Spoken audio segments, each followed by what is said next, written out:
What's up, Slayers? Let's go. Happy Friday night, leap year. Happy March 1st. We're getting closer to spring, y'all. All right, here it is, especially for us northern folk, by the way. But hey, what's going on? Welcome back to a brand new Slay Station. I'm really excited. I'm excited for all of them, but I'm really excited for tonight's episode. All right, with our special guest, also got our wingman, right? Jacob, the Sledgehammer Stem, back in action. But hey, y'all, we hope everybody is out there healthy, all right, happy, doing what they love, and staying out of trouble, okay? And over here on the message board, we're going to take a look.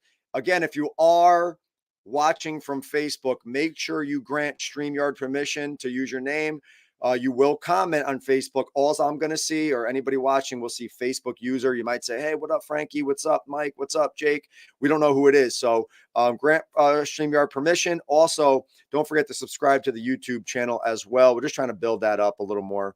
But it looks like we got G-Rock in the house, Connecticut Slayer. We got, hey, our Lady Slayer director, Cheryl Bentley, in the house, which, by the way, y'all, go check out her artwork. All right. Cheryl's very talented. On the water and off. Okay. Hey, Bassmaster Elite Series is on Lake Fork, right? Started yesterday. The weights are ridiculous. We're definitely going to have a few century club, which means you caught 100 bass in the event. So my prediction is we'll have probably 7 or 8 of those this weekend with the numbers they're putting up. Hey, also the kayak event. Down, oh my God, Lake Chickamauga, right? With the Native Watercraft Big Bass Power Hour. We have our very own Pennsylvania kayak director, TJ Swaney, down there trying to win some cheddar with our buddy Mike Goslin, another PA Slayer. So we wish them the best of luck and safety. Real quick, let's thank our sponsors. We got SFO Tackle over here out of New Jersey. There they are. Go check out SFO Tackle. Black Hole Outfitters, the official kayak, all right, provider of Slay Nation. Dark Horse subscription box. Go get yourself some Dark Horse tackle. Martin's Custom Baits. We got Exo Lures. Heat your meat. Stoneman and Son Lure Company. The Rod Glove. Hooks at Hoodlums. Harmony Fishing Company. And Omnia Fishing. Now, without further ado, let's get our wingman on, Jake Stem, and our special guest of honor. We're going to bring on Mike D. What's up, guys? What's going on? Let's go, boys. What's up, guys? How's it going? What's going on? Mike. Thanks for having me. Jake, oh, it's a pleasure. Happy Friday. It is now I know this is the night, this is like our night to do our little live show. I know it's late. It's Friday, 9 p.m., but the great thing is people can go back and watch the replay. So whether you're having a coffee now, right, or if you're having a coffee in the morning, you can enjoy a great conversation. So, gents, how are we doing tonight? Doing good. It feels chilling. like fishing weather, man. I am excited. I think it's fishing. I don't know. Besides, like maybe Adirondacks, who probably still has ice. We're open water. I mean, it's getting warm out. Watching the elites. I know a lot of you guys are probably watching the Bassmaster. It's got me with a fishing itch, and unfortunately, it's going to rain tomorrow. So Sunday I'll be out. All yeah, right. TJ's in the house. Him, Goslin, and Isaac Pauly from the PA Slay Nation are out on in Tennessee for that Native Power Hour. Okay, Mike, how you doing? What's happening? Well, I'm good. I'm not fishing at the moment. I'm working on another project, a film project that I have a deadline on. But yeah, I'm good. I'm ready to go fishing. I usually wait till the spring. Yeah, me too. I haven't been out yet. Obviously not. I'm not out yet. I'm in Connecticut. Same, I coach a lot of basketball in the wintertime, Friday, Saturday, and Sunday. So busy with that. But I'm looking forward to late March, and April and May and so on and so forth. But hey, it's the time. Right. Absolutely.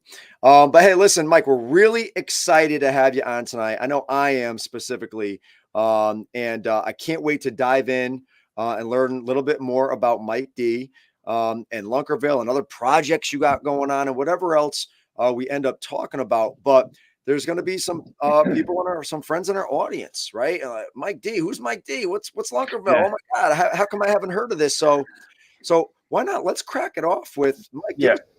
back yourself where you're from. And yeah, a lot of people, if you don't watch fishing television, you might not have heard of it, but it's been on television for 20 years now. We started in 2004 on the Sportsman Channel.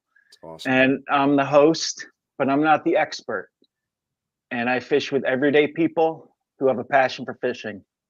And that's basically it. You know, I show up without tackle, with just a cameraman, without a boat. And I learn why fishing's important to that person. I mean, that's the number one thing. Each show is a story of the day of that person. Of course, we learn how to catch fish, and it's about fishing. Yeah. But it's a different twist on the fishing show, and that's why we've been around for 20 years now. So. Yeah, I love it. And I think, and I'll tell you what, I remember, now I don't remember one of the earlier episodes. I remember watching, I don't know, in the early years of Lunkerville, were you on what were you on first? Was it WFN? Sportsman Channel first, and that's kind of how we got known, because they just started out. Yes. And they were just fishing and hunting, and they needed programming. And just a quick story. I met them. I saw them. They had a booth at the New York Boat Show, and I didn't have any show or anything, but I just was curious. And they were like, I remember talking to some guy, and they're like, if, you know, we're looking for shows. If you can put a show together, maybe, you know, we'll air it. So I put together a pilot, and I shopped it around to other like ESPN and everywhere first, but no one wanted it because it was too weird and unusual. And but they said, hey, if you can do 13 episodes, we will air it. So I found 13 people from a New York discussion group, NewYorkBass.com, and I shot a season from April through the summer of 2004. And that September, we went to Las Vegas, and there was a Sportsman Channel Awards, and we won favorite fishing show, favorite episode, and favorite host. Awesome. So, I mean, awesome. it was kind of a hobby that turned into a career for me. Yeah. Because at the time I had a production company, and I'm a filmmaker, and to me, it was just another documentary film, but episodic, half-hour film every week. So that's the story there. That's so how it started, you know. I mean, but I didn't expect it to be on for 20 years. So I mean, I could go more into it. So I mean, what happened is, so Sportsman Channel aired it from April to December 2004. We won all these awards. Our contract was up. I don't know at the end of. There we go. You were freezing up. And they're like, you know, they needed the show back. And then that next year, 2005, we won again. Jake, is he freezing on you? No, you're lagging. Are you lagging a little? Oh my God, Mike, can you hear me? I can. Yeah. We can hear you, oh but my you're God, lagging. am I the only one? Yeah, hold on 1 second. Yeah, you were moving. It looked like you were a robot. It was moving in slow motion. Hold on. So hold on. It's a little. I don't know why. Anybody watching can you guys hear and see me? I don't know why the internet or something's like going a little wacky. Jake is frozen okay here. I just see his ugly mug right now. I'm seeing I'm seeing both of you fine. You're moving. Yeah, you're just a little delayed, Frankie. I think it's on your end. Yeah. Oh no. Yeah, it's on your end. Uh-oh, I don't know why. I always do it down here. It says you're freezing, Frankie. Oh my God. Oh, dude. All it's right. that Connecticut high-speed internet. It's a high-speed internet. And I don't use AT&T. It's not AT&T issues. All right, you're the only one lagging. Oh my God. All right. Sorry. You're good right now. Right now, you're good. Turn off Wi-Fi on your phone and all that stuff. So, Mike, do me a favor. Take it from you never thought you would be doing this for 20 years. Yeah. So anyway, I did another 13 episodes for Sportsman Channel. We won viewer favorite show again. I did it a third year. We won 3 years in a row.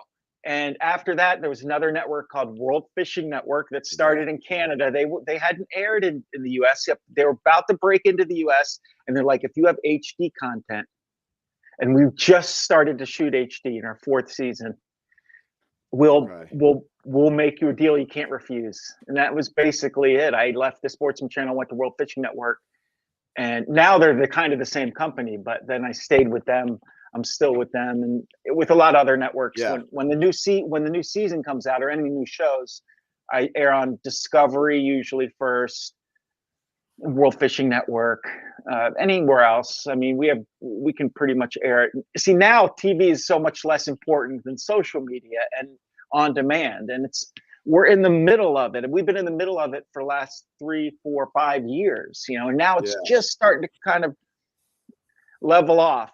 All you have to do is ask yourself, where do you watch your content? Where do you watch your news? Where do you watch your fishing content? Where do you watch? So I've been the last few years more into social media, TikTok, Instagram, repurposing 18 years of shows, 19 years of shows into short content, and it's exploding there. So it's doing well. And I'm getting all these new fans. And at the same time, I'm trying to get a new title sponsor, which I had South Bend for 6 years. They cover the whole nut. I'm trying to do the same thing and do the TV show, a whole season into social media. But, it's not so hard to film the show, but, I got to do, edit them in 13 episodes. And, it's so, it's taking a different form. People want 1 minute. They want 2 minutes of content. They don't want to watch 28 minutes in commercials and stuff. They just don't want that. So 100%. But I like that you saw that there had to be some flexibility in order to stay prevalent, and you adapted, right? And I think a lot of people, everybody, with the technology and the way things are going in short form content and all that, like, you have to adapt in one way or another. Well, there's two things going for me that other guys couldn't do. One, if I'm a pro and I have a fishing show, like say I'm Bill Dance or anybody, pro or not pro, but I have a fishing show, every year they're promoting some sponsor. So they're promoting a certain product. Their shows aren't evergreen as much as mine. I also wear the same thing in every show, almost the same color shirt, the same color hat. So I'm editing this stuff from years apart, and it's kind of, you don't notice as much that it's from different years now, and especially in the short content. So I could say, hey, let's do a 2-minute video about why you have to fish a spinnerbait. I can put all the great spinnerbait stuff, write a voiceover, for a new audience, for somebody who needs 1 minute to learn how to fish a spinnerbait. That's not what I did before. I never did that. It was always about learning who the person is. But now I still have tips all throughout that, and they're all different people. So, and they know, and my audience knows they're not selling anything, so they believe them. So it's, that formula works. Yeah, 100%. Now, I want to dive back way before Lunkerville, right? Because obviously, somewhere down the line, someone introduced you or brought you to a lake or a pond and got you introduced to fishing one way or another, right? And so for like, we talk about this a lot on our shows, and we have guests on, like, what was the first stepping stone for you? And so, like, my question before we get into that is, in the introduction, or the intro of the show, it's all old time pictures, right? Okay. And now, are those family members of yours? Some are, and some aren't. It was just an idea. Okay. I wanted to set the tone for the show, the beginning and the end. There's like, I just wanted to reinforce that this was about the recreational fishing, not about competition. It's not about selling product. It's about that. I wanted anybody who watched the show, if they'd never fished before, after they watch one episode, not only to think that they could fish because it's easy, but they want to fish. So I provided education, I provided entertainment and inspiration, I hope. So I try to get all of that in there. And, there's emotion in fishing. There is when you're out just fishing with two people. There's emotion. I mean, it's not just the frustration of trying to figure out how to catch the fish. 100%. But you might be talking about something really heavy. 100%. You haven't caught a fish in a while. And then you got a bite. You got a huge fish on, and the excitement. And I can capture all of that real emotion. That just doesn't come out in other shows. So, that's why it's kept going. Yeah, I love it. Well, the reason I asked is because it gave me the vibe. It gave me the vibe of like the show The Wonder Years, right? Which is always one of my favorite shows. And like that old time vibe, which I don't know why. I'm not even touching my screen and it keeps that comment kept popping up. This is weird, Jake. This is weird. I think something's gonna happen tonight. Possessed, man. This has never happened. You're gonna get cramps way Mike, earlier. are you into like the paranormal stuff? Because I don't know, man. Definitely. I know. That's why I said it. So something's going on tonight, Mikey. But anyway, the reason I asked that is because it's different than any other fishing show, but right off the bat, it's very nostalgic, like the beginning, and then it almost feels like we're in the boat or at the pond with you and the guest, right? Which is what I love. It's just something that's been forgotten, man. I'm old enough to remember that, when I'm the last generation Gen X that didn't have internet, didn't grow up with internet, didn't even grow up with computers, actually. Didn't have a computer till after college. I treasure that now, man. I remember that. And fishing was a part of that, and being in the outdoors. And now it's like, now down in the South, this isn't that much of an issue, but being up north, not that many people fish. You have your group, but no, most people don't, man. And I grew up in Maryland, outside of Washington D.C., and nobody fished. Yeah. And the only time I fished was when some kid moved in next to me, and he was from Florida. Okay. And he fished. So he's like, "Where do we fish?" I go, "I don't know. You should tell me." And he showed me how to fish. Yeah. And we would go fishing, and it was so damn exciting. I loved it. That was like 4th grade. We'd go in. It was dark out in the middle of the night, and just walking into strange places. You can't do that today, I don't think. But, no. And then the thing is, that kid, and he moved back to Florida a couple years later, and I stopped fishing. And I didn't start again till in my 30s, right after 9/11, right around then. Yes. And that's why for therapy. And I kept thinking about Tim and that kid. Wonder what he's doing now.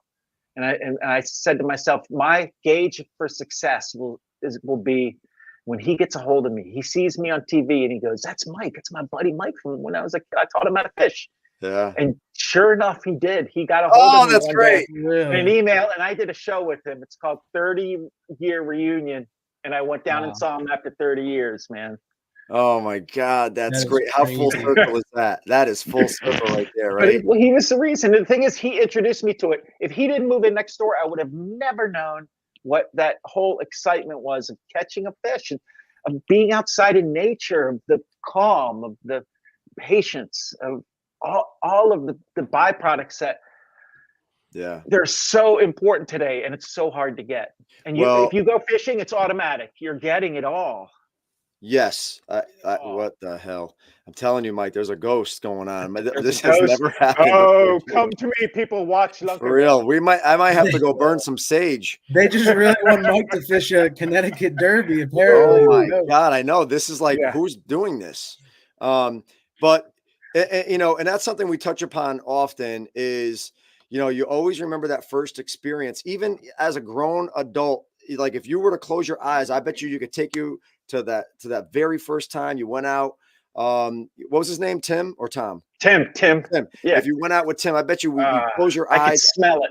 Right? Like you just can't. And that's the essence. Like that takes me back to, like, I remember the first time, my neighbor gave me my first fishing pole at a silver Castmaster. I caught a 27-inch pickerel and I was just hooked. And then my uncle was the outdoorsman.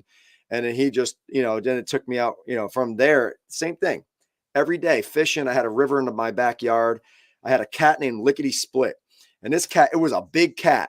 And I named it Lickety Split. That was my older brother's nickname. My older brother growing up was like my idol. He's like 8 years older than me.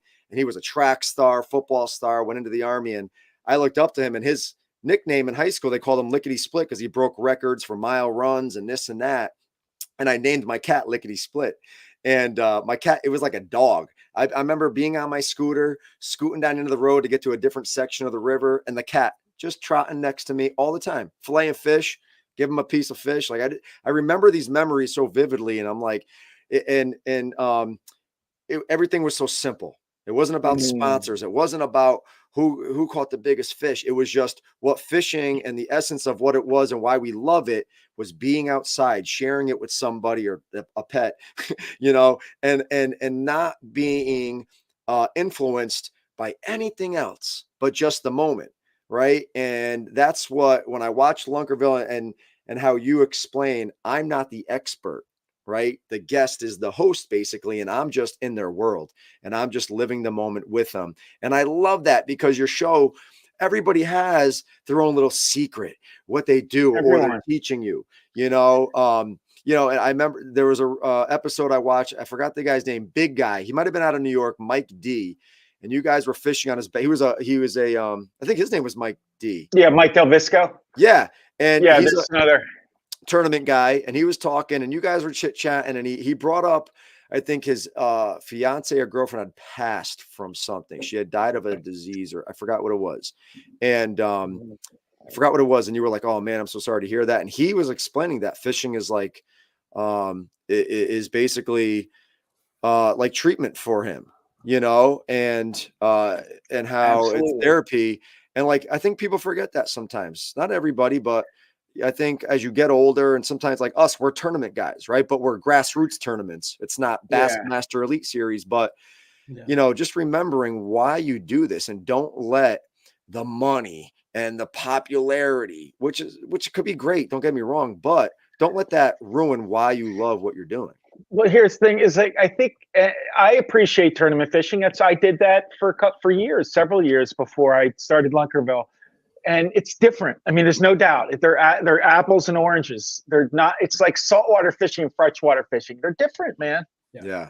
But you can be a tournament fisherman, and you can, almost every tournament fisherman can appreciate recreational fishing and just being with the family and the calm and all the benefits of it. 100%. So but it's the other way around. Not all recreational fishermen like the tournament scene, because the tournament scene is a different mindset, man. You have to be in that competitive head. I mean, and there's that rush when you win. I mean, those are, I don't know, man. I liked it a little, but I don't long for it. Yeah. Absolutely. You got to fish one of those. You got to fish a Slay Nation event. We got to invite you. You'll have some fun. It's perfect. We do a good mix. I love that, man. I'm all about quantity, not size. Yeah. So do you win something for quantity? I don't want to sit there judging fish too long, Mike.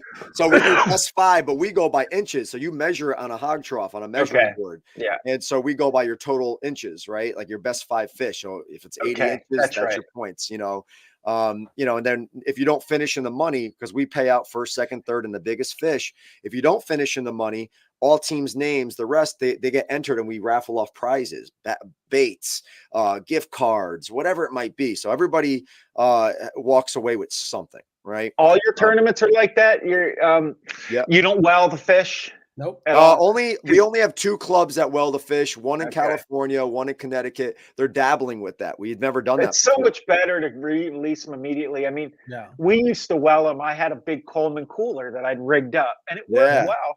But I did that. I did a DIY live well for a John boat league. I have a John boat, a 16-footer, and no live well in it. And I did the old cooler with an aerator and rigged it up. And I mean, it works great. And I mean, growing up, I did recreational fishing. I didn't get into tournament fishing until college, honestly. And then got into that, doing the partner co-angling thing in the back. And then I got into a kayak, and now I can make my own decisions and go where I want to go. And it's just so much fun. But the catch photo release is honestly, it's really cool. I mean, don't get me wrong. I miss bringing one up on the stage just to see the oohs and ahs and just to get that feeling. But I mean, I played baseball growing up, so I like to be competitive, but at the same time, when I'm practicing for an event or just going fun fishing for a weekend, just going on the water, like my fiance knows if I don't go like within 2 weeks, I get a little cranky. Like I got to get out in the water. I got to just like get a peace of mind and just go hang outside for 8 hours or whatever. Oh my God. Definitely. Mike, talk about, you said you dabbled with some tournament fishing. Talk about that. Yeah. So, before Facebook, all social media, there's a thing called a discussion group. You remember these things? V bulletin forums. Do you know what I'm talking about? I do. Jacob Jake, might. you're too young. I've heard of it. It's before my time, but I've heard of Jake's it. how old? 20 something? I'm 26. Yeah. Okay, so I was just dabbling in. Okay, I joined one called NewYorkBass.com, and it was just a group of New York bass fishermen, but it was very active. And because I had my memory of Tim and fishing when I was a kid, and I just thought to myself, how do I figure out how to go fishing? And I found a discussion group, and they were having a get together in Mayapack. Whoops, there's my light. I'm telling you, there's a ghost, Mike. There's a ghost somewhere. I'm not even joking. Actually, you know what it was? I figured out what happened with mine. My microphone was pressing on one of my laptop keys, and that's why it was doing that. Oh, geez. Hold on here. That's right. Here we go. There he is, Darth Vader. Michael Moody. Darth Vader. Hold on. I got another. Oops, I actually like it dark like that. That was nice. There you go. It's okay, like cool. There we go. Fireside chats with Mike D. This is when we talk about the horror film that I'm working on. Let's go. Which I am actually. I'm finishing it up, and I have to finish it up this weekend. Oh, I'm such That's a baby another conversation. Yeah. What were we talking about? We were saying talking about your tournament days, New York Bass Forum. So they were having a get together in Mayapack, Lake Mayapack in Westchester. You know that lake, right? Yeah. And there was like 40 of them, and they were matching up boaters with non-boaters. And I was like, can I come and learn how to fish? So I went as a non-boater. I caught my first bass on an artificial lure, a smallmouth bass in the middle of the day in between two docks. I caught the bug. It was, we had pizza afterwards. It was just like a bunch of guys. Maybe there were a few women.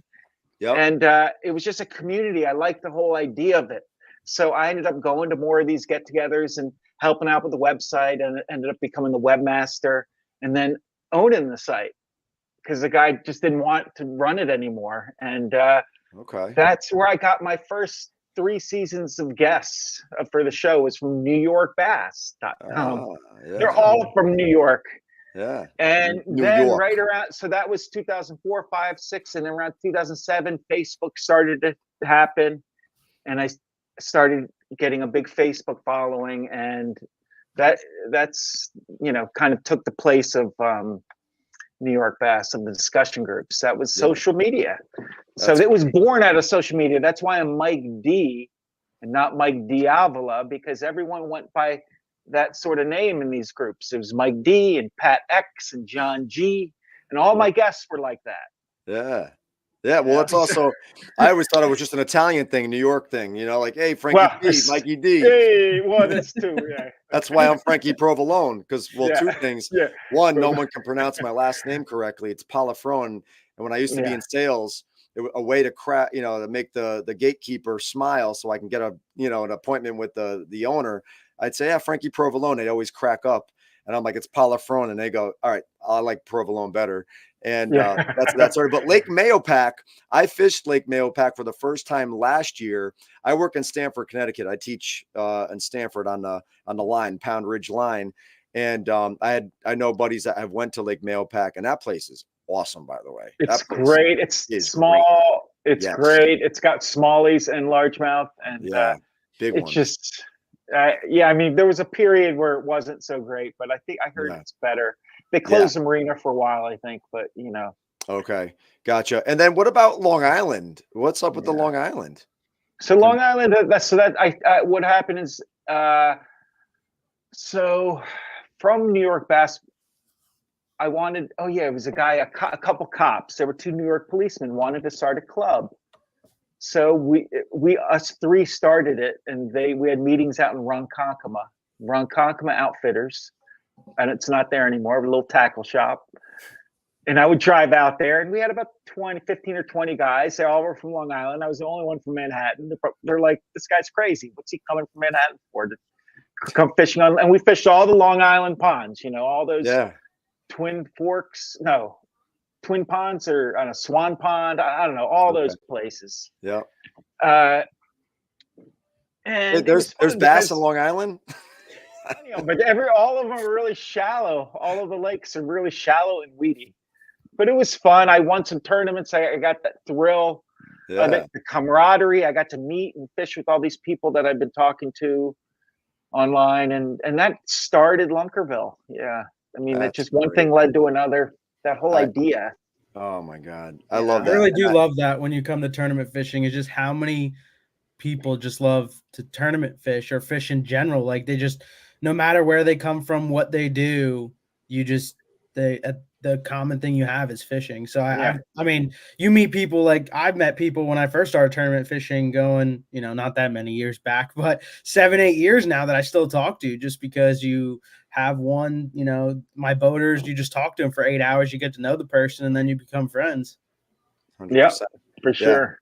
Since we brought up Long Island, I got to say it, Jake. Mike, there's only 2 things in Long Island. You know that, right? Not sure.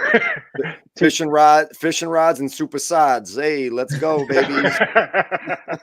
That's I had to say, ever since we had Long Island jump on board, I told our director, Jim, I go, hey man, I'm thinking of a slogan for you guys. I wonder if any of those guys are from the old club. Any guys my age? Well, I don't know. It's a brand new club. It's our first time in Long Island, but he mentioned in Long Island, they have one of the oldest Bassmaster clubs. It's like a bunch of old timers. Long Island Bassmasters. Yeah, they still fish, and he's trying. Some of them are coming over to Slay Nation. It's catch photo release, so they got to learn some things, but he's going to help them do that. But he talked about that with me, and I forgot the name of Lake. Oh my God, there's a, what do you say? Lake something. It's a very common name, and it's the same name as the lake in Long Island. Yeah. And I'm losing track of the name of the lake, because it sounds like another name of something else, and that's how I always remembered it. But it'll come back to me as we keep talking. It's not an Indian name, because there's always good chances it's an Indian name. Yeah, maybe I don't know. In Long Island. Yeah, I forgot the name of it. I want to say it, but I can't think of it. Hopefully, Jim, if you're watching, comment. He might not be. He works nights. Anyway, so I love that. I love that. And honestly, I'll be completely honest. I did not know or think anybody, like there was much freshwater fishing on Long Island, just because it's covered right by the sound. I'm thinking, all right, lots of saltwater anglers. And he's like, no, there's bass clubs here, man. There's a kayak club, there's Bassmasters. And I'm like, oh, I would never have thought, I'll be quite honest. And I got relatives in Long Island, and I bust their chops. And I mean, it's not like you don't have places like Candlewood. They're small and they're shallow and weedy. I mean, they're all similar that I fished, at least, you know. I'm trying to find the name of that when I'm looking. There's not much water on Long Island. No, they're all small. They're small. Yeah. You go to only the two, DEC, I think. the DEC website. Yeah. All right. So you got introduced by Timmy to fishing, right? You went, didn't fish for a little bit, back into it in your 30s. You met somebody at an expo, you get Lunkerville kind of pumping, and then it's like full steam ahead. You're getting some offers. Yeah, well, it was part-time so I have the production company. I'm in Manhattan. I went to school for filmmaking. I made a couple independent feature films. Pleasantville? No, SUNY Purchase. SUNY Purchase, that's it. Purchase. Yeah. And when I got out of college, I wanted to be a filmmaker. And so I started doing that. And then I found a niche making films for fashion retail companies. It's just something I got one client, turned into 2, turned into 3. And me and my partner, a guy I went to film school with, for about 25 years, we did that. We did like smaller productions. We did Lunkerville. Yeah. We did commercials, some more films, a couple low budget movies again. Okay. But Lunkerville was just it was like a hobby that made some income. I didn't rely too much on sponsors because they wouldn't want to sponsor Lunkerville. You know, I'm not selling their stuff. You know, fishing shows, to be very clear, they're infomercials pretty much. So this far away from an infomercial, and they're there to sell tackle. So to have one that doesn't do that is unusual. So I had to, I had to sell the lifestyle. Okay. And you can't really measure that in numbers. You got to find a brand who wants to be aligned with your brand. They want to be partners. Yeah. So, I pieced together sponsors along the way, and made deals with networks, and winning those awards at Sportsman Channel really helped. Yeah. So I was able to get licensing fees and just do fairly well, but it was part-time until I got a title sponsor, which was South Bend. Yeah. Because I convinced them, first of all, nobody's buying South Bend products that is an avid angler. They're for just people who are starting out, and they're synonymous with crappy tackle, not inexpensive tackle, crappy tackle. They were. So I convinced them over a period of a couple of years that you have to align yourself with Lunkerville. We'll call the show South Bend's Lunkerville. And nice. You'll be the only sponsor, and we'll rebuild that brand, and you'll continue to sell that inexpensive tackle, but you're going to make it better. Yeah. You'll compete with Zebco, and you'll make the best stuff at that price level, and just we'll introduce people to fishing. We need to do this. It's important. Yeah. They were all sold on it, and while we were partners for 6 years, that 6th year, unfortunately, their parent company went bankrupt. So, and this happens, so 100%. I put all my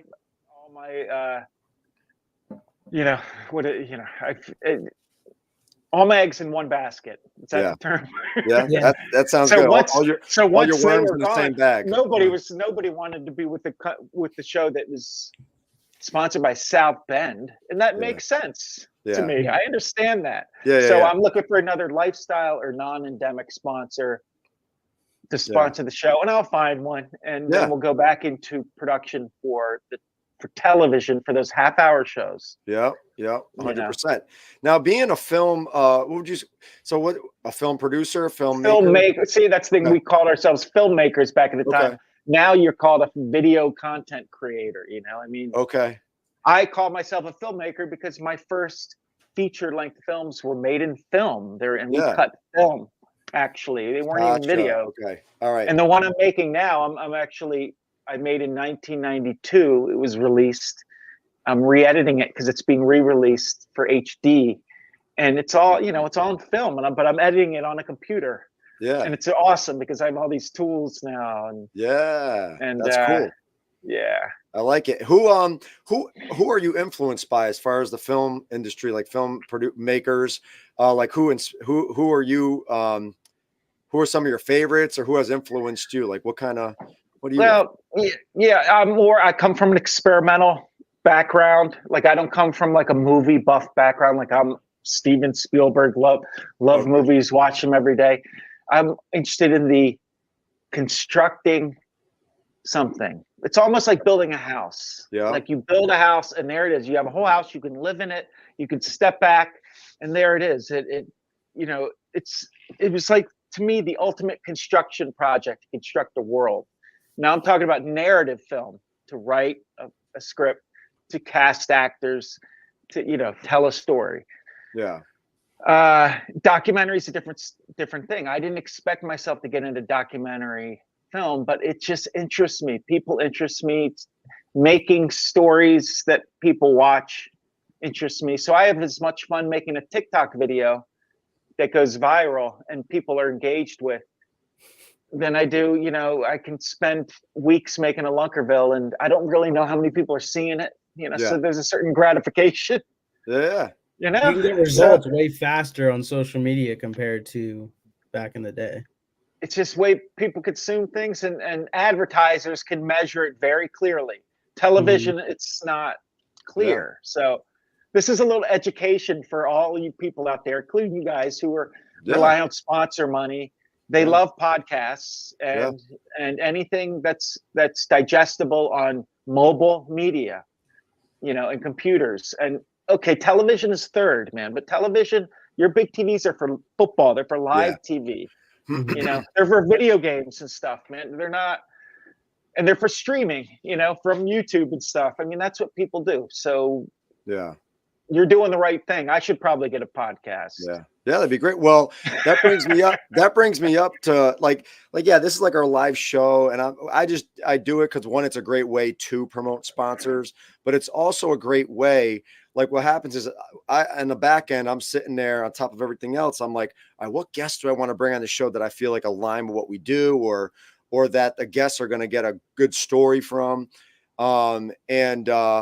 for me, it's just fun. Like, I love doing this, Mike. I love talking to new people. I love talking to people that I've either have looked up to or watch on TV or seen fit, whatever it might be, because some of our sponsors aren't fishermen, like, seasoning companies, a whole bunch of different local sponsors. So I love hearing people's background, because obviously at some point we all got connected through fishing one way or another, no matter what. You're doing what I'm doing. Exactly. You're doing what I'm doing. I mean, you're getting off the way I'm getting off. Like, I really enjoy being out there and learning about the person. That's why when they think I'm going to interview them beforehand and talk on the phone about what the techniques are and who you are, very little. I want to just genuinely get to know them. Yeah. So by the end of the day, we're like best friends. 100%. So, and you kind of doing the same thing. Like, I get to know your personality, you guys, and when you're, and when you're fishing, it's a whole nother component. You get to experience all the emotion. 100%. And so, what do we talk about? Podcasts. So that brings me up. You're good buddies with like a local legend here in Connecticut, Rich Zaleski. Rich Z. How did you get hooked up with Rich Z? From New York Bass. New York Bass, our discussion group. He was one of the leaders there. He was one of the most respected people there. So he ended up, I wonder if I did any shows within the first 3 years there. I don't think so. I think I did the first one was the 4th year. I don't remember, but it was early on. So I ended up fishing with him like 3 times, doing 3 episodes. One was a double episode, I think. Okay. And I did 2 bass shows on Lake Champlain. Oh no, I did one on Lakeville in Connecticut. Yep. And then one on the Housatonic River. Yeah, for the stripers. Yeah, that was a good episode. So he just is respected, he's from back in the day, and I like his personality. So I don't know him except for fishing with him on the show, really, and from the forum, but I like him a lot, and I want to get fish with him whenever I can. Yeah, so anybody watching, and Jake, Rich Zaleski is very popular in Connecticut. He's a great writer, one of the best daily like fishing journal writers. Like, he always posts on Facebook, and it's just so detailed, but he also used to write fishing articles, and he even used to. So Brian Kirchhoff, are you when people used to read when people used to read when people used to read, right? Exactly. But Brian Kirchhoff, who won the Bassmaster Classic from Connecticut, Rich, he had pictures of Brian Kirchhoff. Like, you can get Brian Kirchhoff cards. I have some in my garage, and it says on the back of some of these cards, picture taken by Rich Zaleski, right? Wow. And so Rich Z is he literally fishes every single day. Lately he's got the medical stuff, but this guy fishes every day. Every day. I know. Every day, like, Jake, I'm not kidding. Every day. And he doesn't bring the fish to the boat. He'd rather shake off. He shakes it off. He shakes down the bar. I know. I can't. He's so good. He's so knowledgeable. I'm telling, if anybody watching, go on Facebook, follow Rich Zaleski. RichZ.com. I think he has a website. Yeah, he doesn't live too far from me either. And that reminds me of Charlie Hartley. If you listen to Bass Talk Live, Charlie Hartley, who fishes the opens, he's very, I don't want to age him too much, but I want to say he's around his 70s, and he literally had like a streak. He fished like 1,500 days in a row because he lives in Florida. My God, that's sick. I'm talking Rich Z has fished like years. Yeah, literally, it's crazy. Whatever. But so I know that he had started taking over the Lunkerville, helping you run the Lunkerville forum and stuff, and I'm like, look at Rich Z still doing his thing. Yeah, he was a moderator at the New York Bass Forum, Lunkerville Forum now, and Facebook. He's there. Yeah. There's no real Lunkerville Forum anymore. We got rid of that once Facebook. But New York Bass is still around. New York Bass is still around. There is. All right. So wait, you guys don't have a forum on Facebook anymore? No, we have a Facebook forum, but there was Okay, good. Because I was just saying, I shared the video on there. That's a group. That's a group. Gotcha. I was like, oh my God, who did I share that with? Do I call it the forum? Yeah. We used to have a V-Bulletin forum.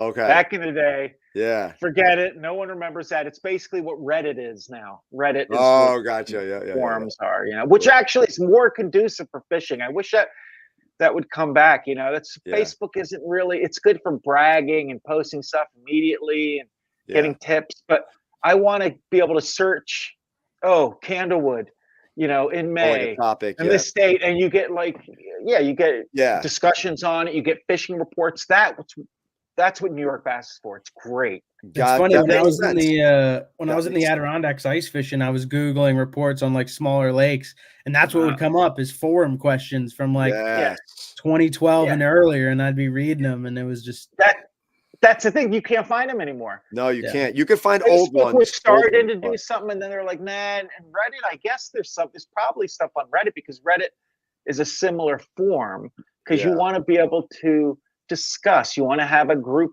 chat that is archived. I mean, you can go back in the New York Bass archives, the 90s, I think, you know?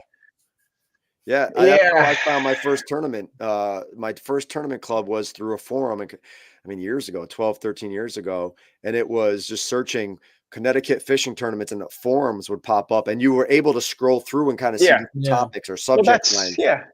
And disappeared, man. Disappeared. That's so funny, because I had one pop up. I was cleaning out my email because I had like, it said, 96%. And I'm like, oh my God. I look and it says like 12,000 emails. I'm like, I should erase some. So I was going back to the oldest ones, right? And I had some messages from those forums. I'm like, oh my God. I was like, I don't even think this stuff exists anymore. But I saved it because I just like having that, piece of. You know who's still doing it? I got to give them a plug. Bassresource.com. Yes, they do. Yes, they've been around forever. I feel. Glenn May. I still see him at ICAST every year. Okay. And he's still. There's people post there. Yeah, you can get reports. That's good. Well, there's always going to be new people that that, hey, that might be the first resource they stumble on before they get anywhere else. I love it. So I mean, New York, right? New York. Now talk about 9/11. Talk about is there what connection do you have with that? Yeah, that sucked. Boy. So I lived downtown on Grant Street. I still have the apartment, and it overlooked the Trade Center. Beautiful view. And I was home. I remember I was on NewYorkBass.com because I joined that before 9/11. And I was chatting with somebody on there on a thread. And that's what you do. You have to refresh. Yep. Okay. And I had CNBC on my television, and Mark Haynes was on, I remember. And Aaron Burnett, I think. And I heard this explosion. And I looked out the window, and I looked down in the street. I'm like, what the hell was that? And I thought it was just, I don't know, fireworks or a big truck. You know, when a big truck hits a pothole, boom. Yeah. Like on Grant Street, it goes boom, boom. That's what it sounded like. So I'm like, okay. About a minute passed, and Mark Haynes comes on. He's like, there's a fire at the World Trade Center. And I just turned because I could see the World Trade Center from where I was sitting. Yeah. Just turned. I didn't think to look up, and all I saw was a big gaping hole with fire coming out of it. That was the most haunting image I ever of it all. You probably couldn't believe it. I couldn't believe it. So then I stayed there and I saw the second plane hit, and it was just very traumatic. You know, it was like traumatic for everybody, but being there and then living in that neighborhood for the months after, because that burned for like 3 months, all through the fall. Yeah. The smell, I don't know, it was just tough. So I ended up ramping up my fishing a lot and going to Central Park. And that's when I started the show a few years after that. But I started the bass fish. I joined New York Bass, and I remember I was on because somebody was asking me what's happening, because they didn't have access to a television, but somehow they had access to New York Bass. I don't know. Yeah. But anyway, it was awful. So that started me therapeutically fishing more, and I didn't stop doing the competitive fishing. I think that was right around that time. And I try to promote. That's what I try to do with the show. I try to promote the wellness aspect of fishing, and I have a nonprofit also, Get Folks Fishing Foundation, and we try to do that, promote fishing for mental health, and for social wellness, to get people together. Yeah, that's also important. Like, suppose you live in a community 100% of different types of people. You know, people that you normally wouldn't hang out with. and you join a club, well, you know what, you're gonna find people in that club that aren't like guys you work with, you know. Yeah, 100%. And there are other cultures and stuff, and it's good to communicate with people that aren't like you and get to know them, because it demystifies other people. You could share the love of fishing, man. Well, Everybody it's understands that. exactly. Commonalities bring people together, right? And the commonality of fishing, it doesn't matter where you're from, your background, ethnicity, whatever it is, for those days or being a part of that club. That's what we try to do here. I'm like, guys, we're building clubs, and a club is not like like a check chaser, right? They come, you have a tournament on their favorite body of water. They're going to come fish, take your money, you never see them again. We don't allow that. We're building clubs where, you're going to be in that club for 10, 15, 20 years. Like I remember being a kid, being in a tackle shop, there was always an old timer walking around with his Bass Club jacket on, the old jacket, like the starter jacket, shiny. I remember being a kid and looking, and you'd see whatever Bass something club. And I'm like, oh, what is this? And then growing up, you always had someone's uncle, grandfather, dad that was in this club for 15, 20 years. And I'm like, that's awesome. And you never really knew what it was, but these people become your family. It's like that. It's like the movie. One of my favorite fishing movies of all is Grumpy Old Men. Like me too.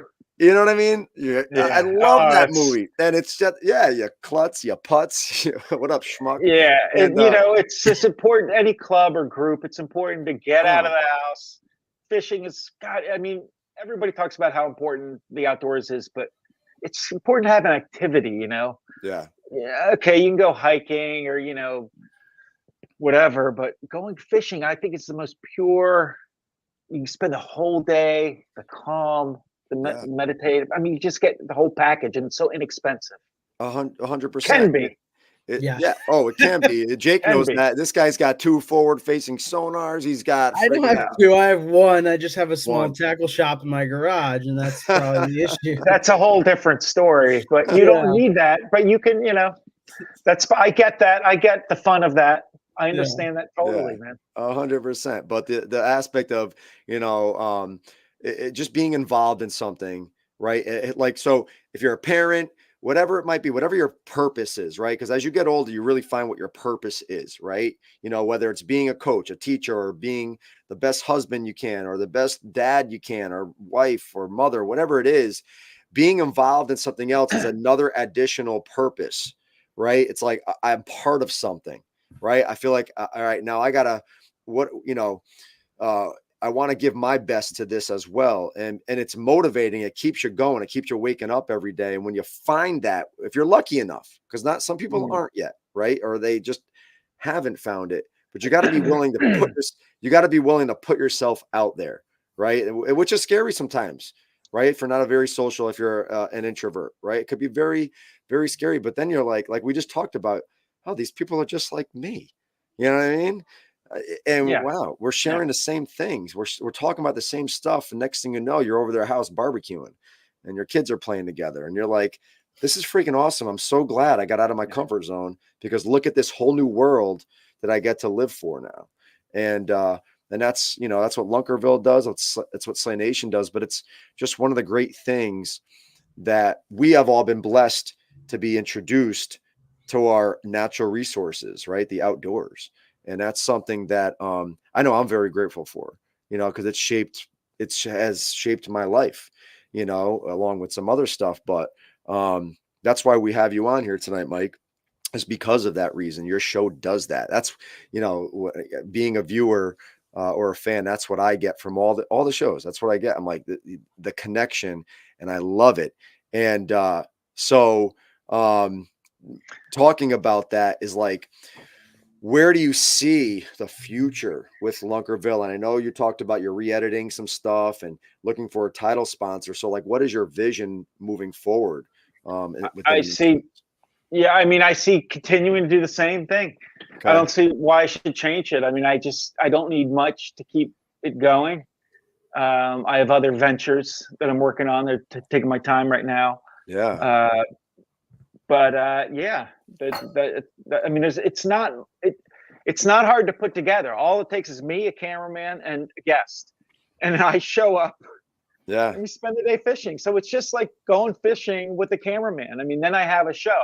Yeah. And I edit it, but there's a mindset going into a season or say a mini series that, what's the objective? I want there to be cohesiveness. I want to have the right assortment of guests, because if we're going to air it as a season, I want it to be complete. So I see not changing much. Okay. There's one episode, one of my favorite episodes, and I believe it was out of New York again, and the guest, he had a foldable boat that he took out the back trunk. Jerome. Yeah. It was a white foldable boat. Or was it? I think it was Jerome. Jerome. That's it. Oh my, Jake, foldable boat, dude. Like I remember the porta boat. The porta boat. Yes. I'm gonna tell you something, and only people who watch the show are gonna know a little trick in that show. Now you got to go back and watch it. That show was filmed over two years.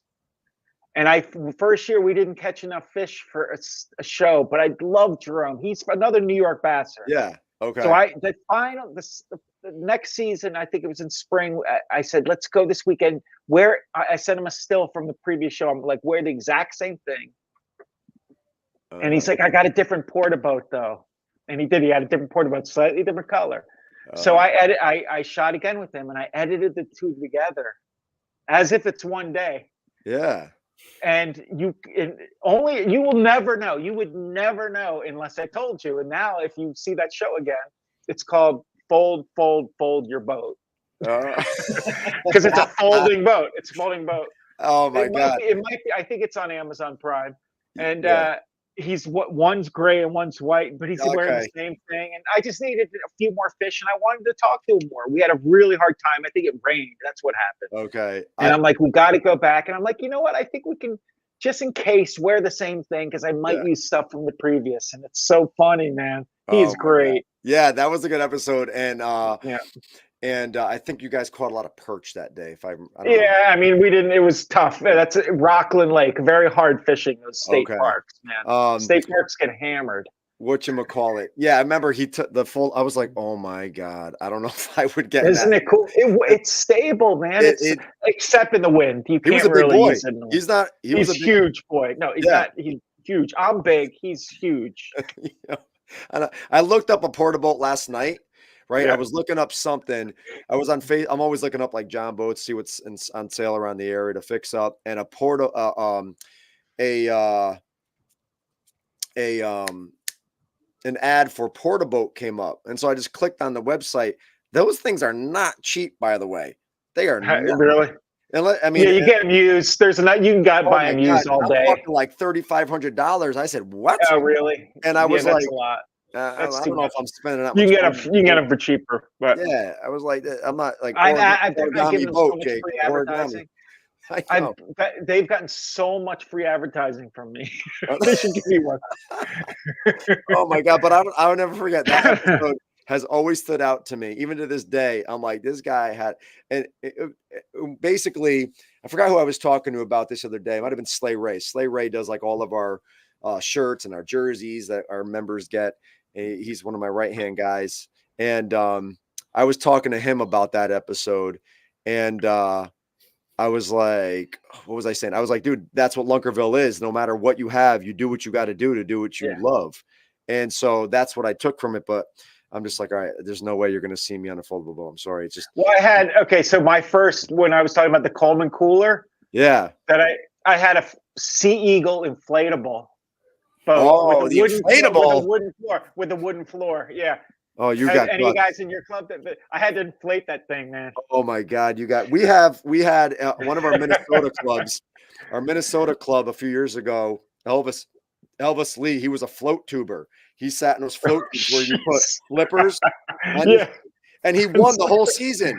He won the whole season against kayaks and John boaters. And so ever since that year, people say, oh, well, how are we going to compete in kayaks against a John boat? I'm like, let me tell you something. It doesn't matter. It's whatever you have, you have. And there's a guy in Minnesota that won Angler of the Year out of a float tube. I didn't even know that. That's hilarious. And no trolling motor, flippers on his feet, and he just slayed. And I was like, when there's a will, there's a way. And I don't want to, if you don't want to fish, whatever, then don't fish, obviously. But yeah, so that was the only inflatable I know about. I think there might be one team in Long Island this year that's using an inflatable. And I told the director, I said, Jim, just make sure they stay away from any pricker bushes, or I don't know, any branches. They're a pain. They're kind of a pain. But I was living in Manhattan. That's the only thing I put it in my apartment. Yeah, literally. Roll it up, deflate it. Yep, they rolled up in a bag.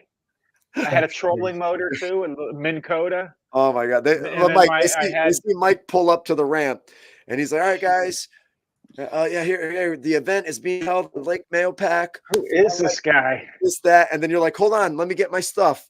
And then you take out a duffel bag, out your trunk, and that's exactly what happened. Although it was a team tournament, so a lot of times, that's. I wonder. A lot of times I fished out of another boat, Barry's tin boat. So gotcha. I forget when I fished. I think the only time I fished out of that is when it was by myself. Oh, that's funny. When I first moved into an apartment with my girlfriend at the time, now fiance, I didn't have a garage yet, and my dad lived 45 minutes away, and I didn't want to drive up 45 minutes to drive, then back down this way to a lake. So our first couch was my 12-foot kayak, because I would bring it through the sliding glass door for like probably 3 to 4 months. That's how I literally did it every single time I wanted to go. That was your couch?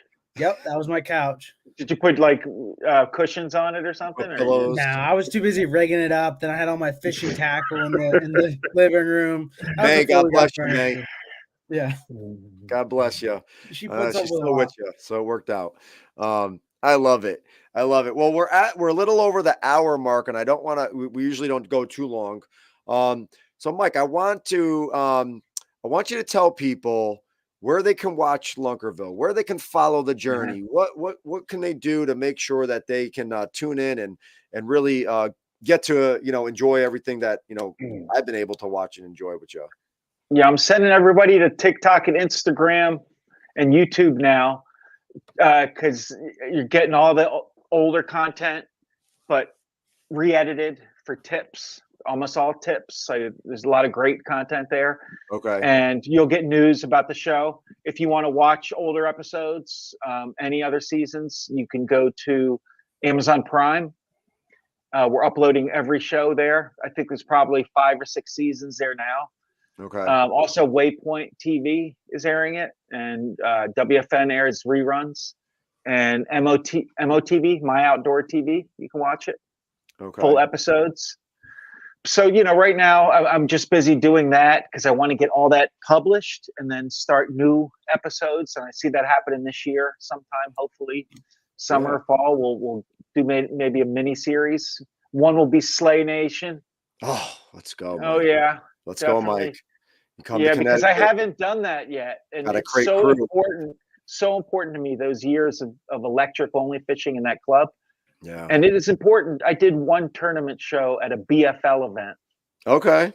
Oh, I fished the BFL 2 years too. I forgot to mention that. So I have a little insight as a co-angler. Yeah. Okay. Yeah. Yeah, me too. I fished as a co-angler for 8 years. Wow. I did New York. Got some fun stories. You did ABA? Yeah, I did the New York region ABA so did I. for 2 years. Oh, cool. Yeah, I don't know if I would know any of the New York bass guys, but a lot of the guys that were my boaters were, a little bit older, so they might have been some of the guys that you grew up fishing with. Probably. Yeah. Oh, that's probably great. If they fish in New York, they remember New York bass. Pre-internet, It was the only place. It was the most popular fishing website for sure. Wow. That's awesome. I got to get you in touch with Alvin. Alvin, he's one of our he's our national slot series director, and that's an online club, a series that we offer. But he also he started a TV channel. It's called the American Anglers Outdoors, and it's available on a Roku. And what he does is he just puts hunting and fishing shows. Everyday people. It's for free. Cool. And you could put he takes these our shows, and he just takes them off YouTube once they upload, and he puts them on his, and anybody can go on the Roku, whatever, watch. I wonder if I can get him in touch with you, and then he could just start putting Lunkerville episode. I'll give him a couple seasons. And, I've done that. Yeah. It's on. You can. I mean, it's everywhere. If you just Google Lunkerville, you can find it. Yeah, and there's a lot. Like I said, if there's the important thing is that there's the short form content, and then there's the long shows. So if you want to sit down and watch just chill out in front of a TV, watch long shows. On the internet, I would go to TikTok or Instagram. All right, TikTok, Instagram, y'all. You heard it. Go follow Mike D and Lunkerville and all the great guests, and go back, check out some old episodes that are getting re-edited, right? And follow the journey, and maybe we'll get a Slay Nation Lunkerville. Yeah, man, for sure. These years. But hey, man, Mike, really appreciate you hopping on. I know you're busy doing what you do. It seems like we're not too far from each other. Yeah, we're definitely gonna hook up, man. We might have. Thanks for having me. Yeah, well, we appreciate you coming on. And Jake, as always, thank you for hopping on, brother. Of course. And Mike, we'll stay in touch. And, okay, Frankie. Nice to meet you, Jake. Hey, nice to meet you, Mike. All right, show us your couch, Jake. What kind of couch you got now? You got? Yeah, I'm in the bedroom. I'm in the bedroom. I'm in my office. All right. I have 2 couches. I don't want to see it. The garage is what the garage you don't want to see. That's so full of tackles. It can't be a mess. Oh my God, that'd be a great show. That'd be a great show. Having guests come on showing their little tackle wall, or their messy houses or whatever. Yeah. I just make sure it's dark in the back. That's Mike. You don't even want to know what's in this service pipe right here, dude. So So that right there, that I'm in my basement, and in the basement, it got clogged one night, right? And this was like, I don't know, 3 years ago, and that's where to get access to the service pipe to undo the thing, I had to clean it out, right? Not the most favorite job to do, and I didn't have anything long, and I used one of my ugly sticks, my old fishing poles, 2-part. Oh yeah. So it didn't break. I stuck it in there. Oh, listen, it didn't break, but it came. I pulled it out, and only the bottom half is in my hands, and I'm like, oh my God. So there is still a 2-piece. Still to this day. A 2-piece, you didn't tape it or glue it or nothing. No. Whoops. I'll tell my wife. But still, to this day, there is the front half of an ugly stick sitting. Is that just like an access tube, right? Yep, that's it. Access to the drain? Yes. What is that? Yeah, yeah, but it goes in the wall, so I didn't get to that part. Okay. But in the wall down here, this is where I had to take the wall off. Fine. What you don't see doesn't exist. Exactly. Fine. Just like the ghosts that were interfering with our live show. But Mike D, have a great night. Hey, right, Jake, you too, brother, and appreciate you guys. And we'll take care, guys. All right. Thank you. Have a good one. Ciao. All right, Slayers, there it is, Lunkerville, Mike D. Go check it out. I'm telling you right now, if you go check out whether their newer episodes, past episodes, you are gonna fall in love with the show. You're gonna really enjoy it. And some of you in the Northeast might recognize some of these places that are being fished on the show, but really cool, right up our alley. So go check out Lunkerville. Hey, thanks for tuning in. Also, by the way, I'm going to go live or post a video for any of our premium Slayers that sign up for our premium membership. Our monthly bait giveaway is the Credge in Wagasaki. So Wagasaki color. That's like the purple and yellow, which I'm giving that bait away.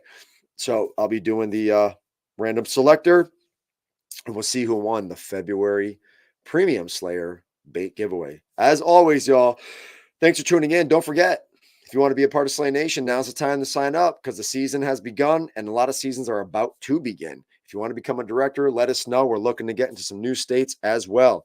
Don't forget to check out SlayNationTournamentFishing.com. As always, peace, love, and together